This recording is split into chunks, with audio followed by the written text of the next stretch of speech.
Marks 50 years since the sinking of the Edmund Fitzgerald in Lake Superior. All 29 crew members on board died. It's known as the most legendary shipwreck on the Great Lakes. And in honor of the vessel and those who died, a commemorative luncheon is being brought together, bringing together food, history, and reflection. And joining us this morning is Lisa Gavin-Lewis, Senior Manager of Programs and Events at the Detroit Historical Museum, as well as Zell Taylor, sous chef at the Common Pub. Thank you both so much for being here. Thank you.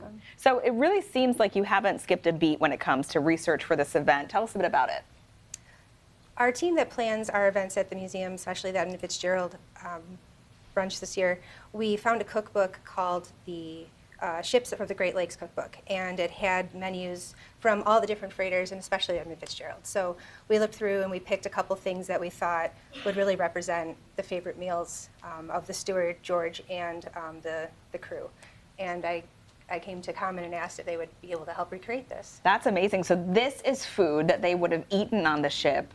And I have to say, it looks old-fashioned, doesn't it? It doesn't have like the plating that you would have these days, but it looks like, you know, really comfort food. Tell us about the menu. Well, the menu, we have chicken paprikash right there. That's their main, you know, I guess hyped up item that they like to eat over there. And then we also have the classic beef stew.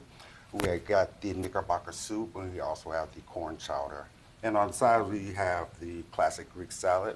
We have also the pasta salad, and we have a range of dessert cookies. We have oatmeal, fudge, molasses, and thick sugar cookies. Oh, nice. It looks really good. It smells really good in here, too. So as a chef, was this fun for you? Was this like a creative challenge to kind of go back in time? It's always a creative challenge when something new comes up, and I was, glad that Lisa, reached out to me and asked if we, do this. I was more than happy to.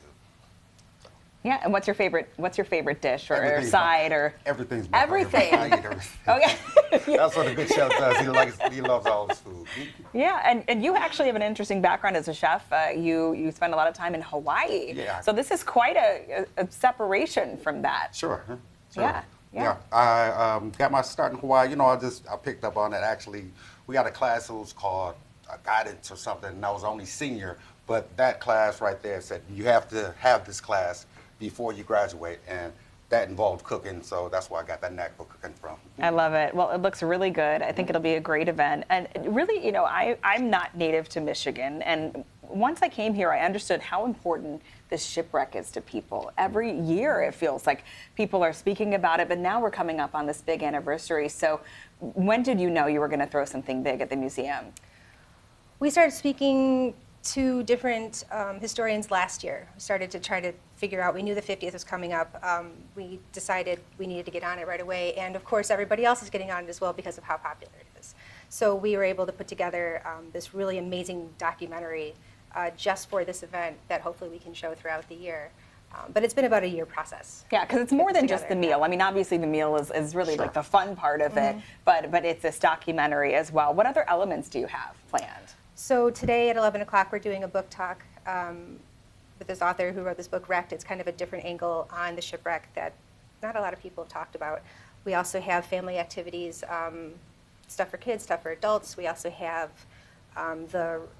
we have a radio club that does a radio broadcast during this weekend. Oh, that's we so also fun. have our Lost Mariners Remembrance Ceremony on Monday evening at the museum, which we will be broadcasting live.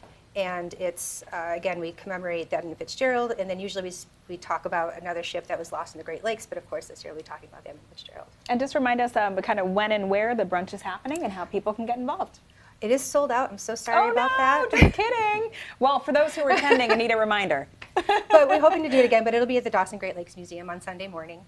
You're welcome to come at 1 o'clock when we open, and you can meet some of the people involved. Maybe see what the food looked like if you don't have any, sorry. But we're hoping to possibly do this event again in 2026 because it has been so popular. All right, well, that's great to know. It's gotten such a good response. Absolutely. Thanks so much for coming in and telling us all about it. Thank you.